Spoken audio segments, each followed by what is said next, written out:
ညီမလေးတို့ခဏလောက်နားထောင်ကြည့်ပါပေါက်ပွင့်လဲပန်းနှင်းစီလဲပန်းပါပဲ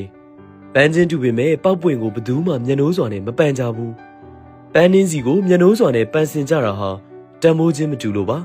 ဒါကြောင့်ညီမြန်းတဲ့အစင်ရနံလဲတင်းတဲ့ပန်းနှင်းစီလိုတန်မိုးရှိအောင်နေပါညီမလေးတန်းစင်ကန်တွေကရေလဲရေတံမိုးတွေကရေလဲရေပါပဲ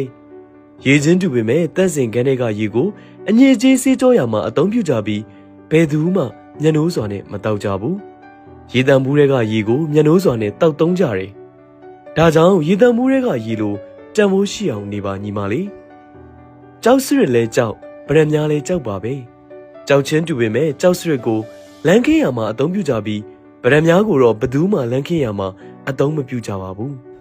ဒါကြောင့်ဗရမများလိုတန်မိုးရှိအောင်နေပါညီမလေးငွေရေးသားသူကလေးစားစွာ credit ပေးပါတယ်အခုလိုစိတ်ခွန်အားရရှိဖို့အတွက်ဆိုရင်တော့ကျွန်တော်ရဲ့ Mental Power page လေးကိုလည်း like and share လုပ်ထားဖို့မမေ့နဲ့နော်အားလုံးကိုကျေးဇူးများကြီးတင်ရှိပါရခင်ဗျာ